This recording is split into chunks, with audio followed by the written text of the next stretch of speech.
Welcome, my friends, back to another not grocery shopping day.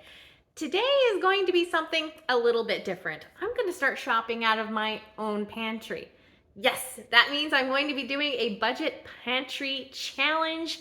I'm going to jump right into the year, into my budget saving goals, and I hope that you guys might decide to join me in this. Now, there are a multitude of reasons why I'm doing it, but the big ones are, number one, obviously to save money.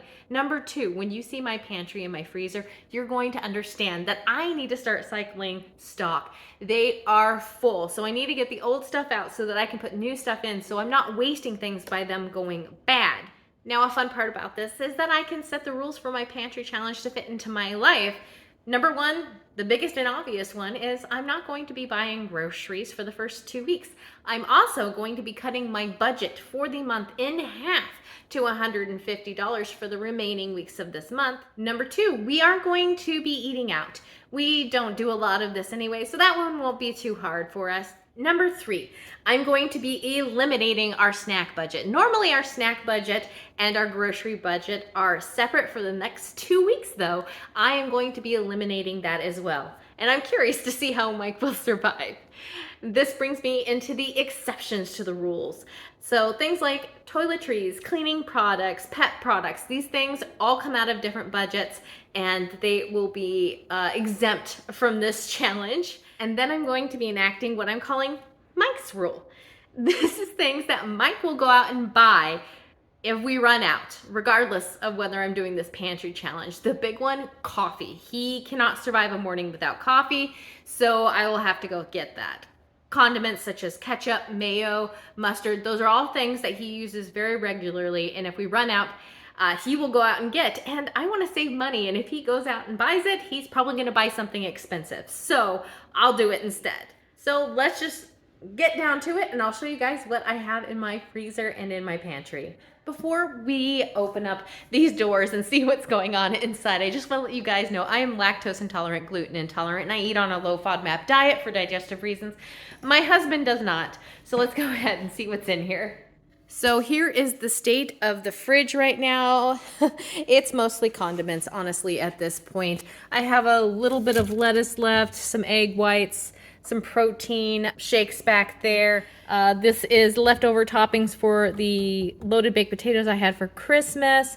That's yogurt, that's cheese. Then I have flour, a whole bunch of flour for Mike. I have this big 5 dozen eggs. And then we'll get into the drawer. This is where things go to die, am I right? I have some avocado, some pepperoni. I have some cheese back there. And then my fruit drawer is full of sadness. Sad kiwi, sad pineapple, sad pomegranate, some apples, some sad carrots, and some very stale gluten-free bread. And then the saddest of them all, I have some radishes here. This is lemons and 2 sweet potatoes and a couple of limes. The freezer is a little bit fuller, mostly completely stuffed. I have like almond flour, and this is homemade chicken stock. I have bones, like beef bones for making beef broth. I have an entire package of gluten-free tortillas in here I found the other day. Didn't know I had that.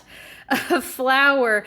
This is Little Smokies for Mike, some frozen vegetables, some plant-based butter, bacon, ground beef, and I think there's some frozen veg and chicken in the back. I don't know anymore. This drawer this is a bag of freezer burnt fruit on top and loads of chicken in the back there. This drawer, the back is all steak and the front is chicken wings. This is where it's getting ridiculous. My pantry is so full. It is so overstuffed. Like, I have bulk food items that I don't have room for, is like oats and rice. This is coffee. This is a whole bag of treats that we were given over Christmas. Crackers and cookies for Mike. My baking area is completely a nightmare. My bulk section is just piles on each other. I got canned corn. I've got tomato paste. I've got peanut butter, honey, beans. Like, it's pretty full. I've got 15 pounds of potatoes. I've got onions. This is so full. But this and my freezer are the catalysts for this pantry challenge. Every single time I try to find something, I have to dig around, and like half the stuff in that area falls or collapses. It's a disaster. So I'm gonna start looking around at what I have available to me and make up a menu for this week's shopping from my pantry. So I sat down and looked at everything I have, and this is the menu that I came up with for this week. For breakfast, baked frittata. It's going to use up spinach, bell pep, and cheddar. That'll be for me. For Mike, he's enjoying his collages, so I'll go ahead and make those for him again. Lunches, tuna salad and rice crackers or leftovers usually for me. If I'm hankering a snack, I'll do like yogurt and fruit, a protein shake, egg, cheese, and tacos. I have a whole bunch of corn tortillas or just like a boiled egg or something. Dinner number 1, chili. Mike and I have been really enjoying a lot of that lately. Number 2, poke poke or pock pock chicken. I still don't know how to say that. Chicken wings with oven baked French fries. Number 3, I found a recipe for hot honey chicken. I'm going to modify it so that it fits into a low FODMAP diet better. We'll have that with rice and vegetables. Number 4, baked potato soup. I found a recipe for some gluten-free rolls that I'm really wanting to try. Then number 5, sweet and sour chicken with rice and vegetables. Then number 6, Mexican chicken tacos. I've made these before. They're excellent. And then number 7 will probably be leftovers because I can guarantee out of one of these days we'll definitely have extra leftovers. So that is the meal plan for this week. Let's see how breakfast ends up turning out. I've got some cheese, some frozen green bell pepper, some spinach that I thawed, a little bit of my homemade lactose-free yogurt. This is bacon fat and some eggs. I forgot that I'm trying to use up these liquid egg whites that I bought forever ago. So yeah, I'm gonna do half full eggs, half egg whites. We'll see how big the frittata ends up being on whether it'll be 4 or 5 servings. Yeah. So I'm probably going to have that with some sliced avocado, a little bit of salsa. So that's the plan for breakfast. There's everything mixed up in the pan. Be sure to squeeze any moisture out of the spinach before you put it in if you use frozen spinach. The original recipe actually called for cottage cheese. I don't have cottage cheese, so I replaced it with equal parts of my lactose-free Greek yogurt. And I don't have Parmesan cheese, so I have cheddar cheese. So I'm just going to stir all of this up, throw it in the pan, which I greased with bacon grease. It calls for cooking meat, which I'm not putting into it. It's going to be vegetable. So I'm just following the instructions basically after the cooking the meat part. I will leave the recipe, of course, down below. So I'll show you guys what it looks like when it's finalized. And this is what I will be eating this week. When I run out of this, I'll probably just go ahead and make another one. So I've gathered up all the ingredients for Mike's collages. I have a little bit of all-purpose left, mostly whole wheat flour, so he's getting whole wheat flour this time. It'll be fine. Olive oil. It'd be better with a more neutral oil. I have olive oil. I have some yeast, some sugar, some warm water here, and salt. I forgot salt. That's it. I'm only making a half a batch of the recipe. Plus I have the sausages thawing out in a little bit of cold water right now so that they'll be ready for when I roll it. But if you have just like full sausages, that works way better. I have little smokies. It basically just needs to be a pre-cooked sausage that isn't too greasy. But I will get this bread going and rising. Sorry about all the noises in the background. I've got dinner going because I'm so late to getting to these collages, but I'll show you how to make one of them really, really quickly, and then I'm gonna force Mike to help me make the rest. So I'm just going to divide this dough into 12 parts. So I'm gonna divide it, each one in half twice, and then each one of these parts I'm gonna divide into a third, and that will give me my 12 collages. but stretch it out to the size of about a hot dog bun. Like I said, if you're using like a single sausage instead of using 3 of these little guys, it'll be a little bit easier, but I have little smokies, so it's what we're using. Couple pinches of shredded cheddar cheese. Not too much, because if it has a blowout, then cheese will go everywhere. It's a disaster to clean up, and then there isn't any cheese inside of it, which sucks. But 3 of these little smokies will fit inside of it just fine. Take the edges up and kind of pinch it in. Same on the other side, pinch it in. And then you're going to roll this up like a tortilla, trying to make sure it's pretty tight so there isn't any air pockets inside, and to cover up all the cheese and all of the sausage. And then you want to pinch the bottom all the way across to make sure it's good and sealed, and the edges. And then that's it. I'm gonna put it on the sheet and let it start its second rise. Now we're gonna do this 11 more times. So these guys have been rising, probably about 45 minutes. Usually it takes like 30 minutes, but whole wheat takes longer for everything. So I'm gonna throw these in the oven, 400 degrees, 15 to 20 minutes until the tops on them are nice and golden brown.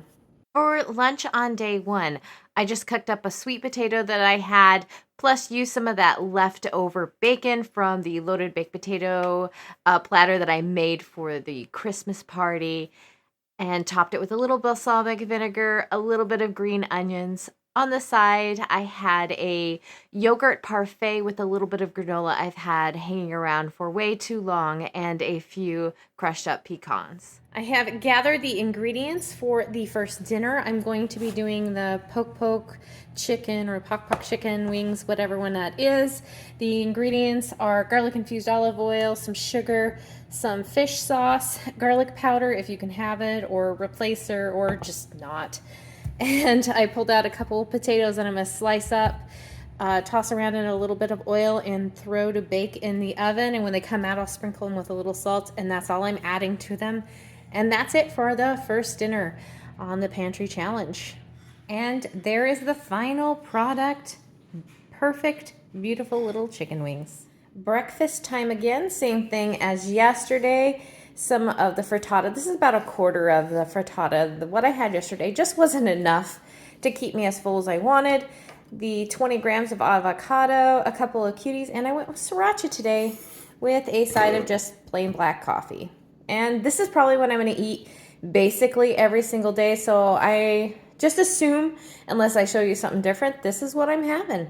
Lunch for day 2 is pretty similar to yesterday, just different. This is the last baked potato I had left from the ones I made for the Christmas party. It kind of fell apart when I heated it up. It's fine. Some cheddar cheese, some bacon, and green onions on the top of that. The yogurt parfait this time, I used this granola and almonds instead. So that is lunch for today. Night 2 dinner is going to be hot honey chicken. I've got a couple of chicken breasts here thawed out. I've got some honey, not clover honey. Just know that clover honey you can have less of. Frank's Red Hot is not low FODMAP, but you can swap this out for equal parts sriracha sauce, garlic-infused olive oil, some gluten-free Worcestershire sauce, vinegar, white vinegar or rice vinegar. Got some long grain white rice, some frozen bell pepper, and I'm making some ribbons out of carrot. And I'm just going to cook the chicken up with a little salt, pepper in the air fryer there. And then I'm going to mix all of the sauce ingredients up in a pan. And when the chicken's done, I'll toss it in the sauce. Oh, and the rice will be cooked in the Instant Pot. This meal should come together in like less than 20 or 30 minutes. So the chicken is chopped up into 1-inch pieces. Season it however you like. I put salt, pepper, onion powder, garlic powder. Obviously, onion and garlic powder aren't low FODMAP, but I can have them on my phase 3. But if you can't, just omit them. I'm going to put them in the air fryer, 400 degrees for 12 minutes, shaking halfway in between. For the rice, I have 1 cup of long grain rice rinsed off that I'm putting in, and 1.5 cups of water. I'll add a pinch of salt to that, but I'm going to pressure cook this on high for about 5 minutes, and that gets to be the doneness that I like. Now that the chicken and rice is getting close to being done, I'm going to start cooking the vegetables. I'm going to throw the green bell pepper in first so they have a chance to thaw, and the carrots. These won't take very long, and then I will toss in the sauce that I mixed up. The recipe for everything, by the way, guys, is all going to be down in the description box to help prevent this video from being like overly long, since it's already going to be pretty long. But yeah, I'm going to do the vegetables first, then the sauce to get it warmed up, and then I will throw the cooked chicken in and serve it over the rice. There is dinner number 2. I ended up adding a cornstarch slurry because the sauce wasn't thickening up as much as I would have liked it to. But there we go. There is a dinner. This made 3 servings. So one of us will have leftovers tomorrow. Here is a breakfast for day 3.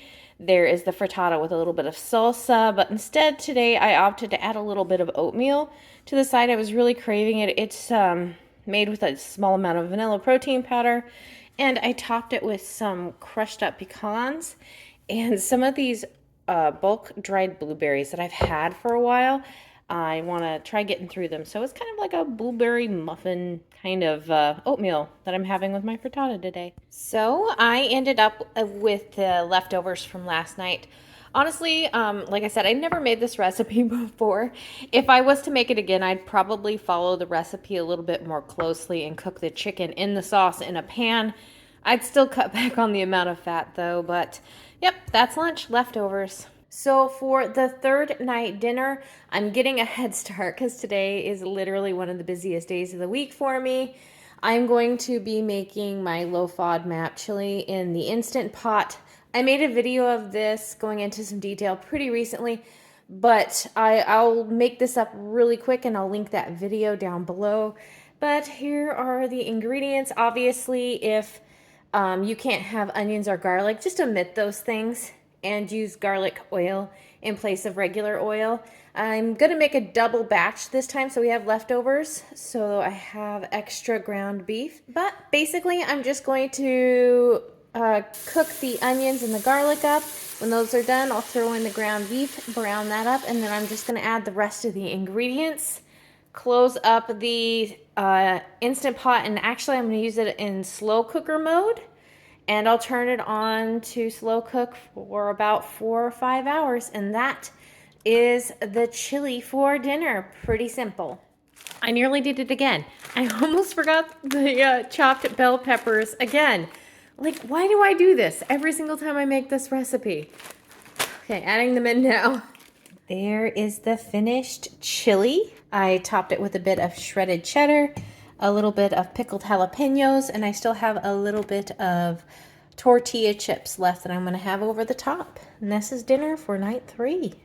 So for breakfast this morning, I just did the exact same thing as I did yesterday, so I didn't film it. Today is leftover chili, but with avocado instead of cheese. And still have a few more tortilla chips to eat, crumpled on top. And that is lunch for today. Okay, getting ready for dinner for tonight. This is a lot of ingredients, but from the cheese over, this is going to be baked potato soup. I let Mike pick what he wanted. That's what he decided. So I've got some potatoes here. I got some bacon for topping. Garlic and onion, obviously not low FODMAP. Just get rid of them if you can't have them. Milk. I've got some rice flour here. And a chicken bouillon cube since I don't have any chicken stock thawed out right now, and then cheddar cheese. Then we go cheddar cheese over again, and this is going to be for some biscuits. I have some homemade gluten-free Bisquick here, garlic infused olive oil, egg whites, since I'm cutting the recipe back and I can't use half an egg, so I'll use egg whites instead. It'll cut back on the fat too. It asks for cayenne pepper. I have paprika. It asks for fresh parsley. I have this parsley. Some white vinegar. It asks for butter. I'm going to use shortening instead. It's lower on saturated fat, and I'm running out of butter.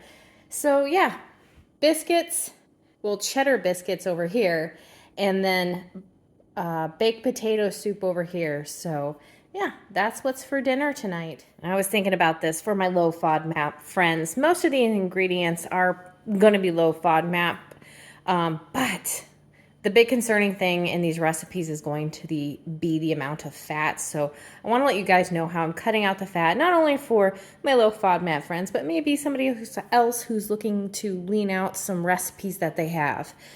I'm going to cut the cheese in it in half. I'm using reduced fat milk instead of whole milk. I'm using reduced fat yogurt instead of sour cream, egg whites instead of full eggs. I'm going to reduce the amount of roux that's in the recipe, which means I'm also going to cut the amount of liquids. So that will save not only on the fat that I'm going to use, which is going to be olive oil instead of butter, it will also reduce the amount of like milk and chicken stock that I'm going to be using. And instead of a whole pound of bacon, I'm using 4 pieces, and I'm just going to top the bowls with this. And then, like I said, with the Crisco, this is lower in saturated fat than the butter would be. So these are the ways that I'm cutting out a lot of the fat that these recipes originally do have. Here's the biscuit dough. I'm just adding the cheese to it, and it's not like crazy sticky, which is nice. I'm hoping these turn out good. Because, yeah, these are supposed to be kind of like a copycat gluten-free version of the Cheddar Bay biscuits from Red Lobster. And I think that would be a nice little treat every now and again. So we'll see how they turn out. Fingers are crossed. Well, there they are. They turned out. They seem to be done. They look good. They smell good. I'm just going to put a tiny amount of this olive oil in this pinch bowl, like half a teaspoon, maybe a quarter teaspoon, and then do the sprinkle with parsley like the recipe recommends. There is dinner. I opted not to put any extra cheese on it, put some cracked pepper on it instead, and half of a piece of bacon, a little green onion, and I have my little biscuit there on the side, and that is dinner for tonight. Today for breakfast, I didn't get any more of the egg bake made, but instead I went ahead and made oatmeal with some vanilla protein powder, cranberries, and pumpkin seeds, and that's breakfast for today.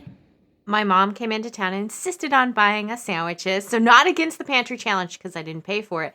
It's the Jersey Mike's Supreme Club, light mayo, no bacon, no tomatoes, no oil. And of course on gluten-free bread.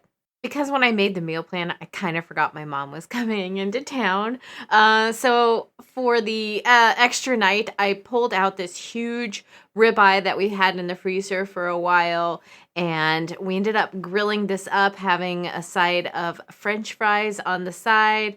This time I made the fancy ones, though, where I boiled them first. But this dinner was delicious. Mike cooked the steak perfectly. It was a great treat and splurge meal for my mom being in town. So I ended up running out of my lactose-free yogurt that I make, so I figured I'd show you guys how I make that.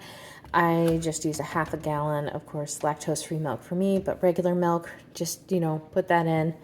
I have about a quarter of a cup of yogurt here that I use. This is what you add to inoculate it with culture, basically, so that it becomes yogurt. And because what I actually make is skyr, like this right here, this is all you need, that and your Instapot. That's all you need to make like yogurt, Greek yogurt. But I make skyr, so I actually add a little bit of rennet to it too, but I'll show you guys how to make it. So I'm just gonna dump this half gallon of milk into my Instant Pot. This is actually the reason why I bought an Instant Pot, guys, in the first place, was to make homemade yogurt. And I ended up using it for like everything else, but yeah, the original reason I got it was for making yogurt. So that's all that's in here is the milk. Then you put on the lid. It doesn't have to be sealed. It's fine just to leave it open. Then you're going to want to push yogurt button until it says boil. And that's the first step. All right, it just finished. So this doesn't actually boil it because that would curdle it. It gets it up to about 190 to denature it. So there you guys can see it's just about at 190 degrees, which is the perfect temperature. So what you can do is you can take the liner out, put it on a mesh rack and let it cool, which is probably the best way to do it. Or you can be like me and have no patience and put it in a sink full of cool water to let it cool down to about 100 to 105 degrees. And don't forget to safeguard against kitty cats. So after the milk is done cooling off, put the liner back in the Instant Pot and mix some of the milk with the yogurt that you had. And because I'm making skyr, this is double strength rennet, I'm going to add a couple of drops to it as well. Then after that, you want to go ahead and just dump it in and mix it well. Put your lid back on, don't seal it. Then you want to push the yogurt button again till you get a second time. I'm going to go ahead and run mine for 7 hours. 5 is probably the least that I do. It'd make a nice mild yogurt. The more time you put on it, the more sour it's going to be. 9 hours is very sour. Sometimes I'm in that mood, but this time we'll just do 7. So this may potentially be the most beautiful yogurt I have ever made. So I'm just going to set this on the counter now, let it cool down to room temperature. Then I'm going to stick it in the fridge covered overnight. After it has come out of the fridge, this is the point where we need to strain it. So what you're going to need is a bowl, a strainer that's a little bit smaller in it. Lucky for me, I've got these nesting ones. And then you're going to want like a towel that can, since if I just strain it, all the yogurt will fall through these holes. So this towel is to hold it all together, and then I'm going to just dump the yogurt in here. If you wait just a couple of minutes, boom, this is the point where it's just regular yogurt. Let it strain for an hour or two. Greek yogurt, the longer you let it strain, the thicker the yogurt will be. I like my yogurt on the thick side, so I actually like to strain mine for 6 to 8 hours. But it's not necessary to do it that long. Like I said, an hour or two is enough for regular Greek yogurt. Since we have a guest in town, I just want to do a quick and easy breakfast that would feed everybody. So I've just gathered all the ingredients for sheet pan pancakes, mix the dry ingredients together, mix the wet ingredients together. Yes, spread it out in a greased sheet pan, and then you bake it. I like to top it with a little bit of cinnamon sugar, just a light sprinkling. It's my favorite topping, but you can use fruit obviously too. And there are my beautiful breakfast sheet pan pancakes.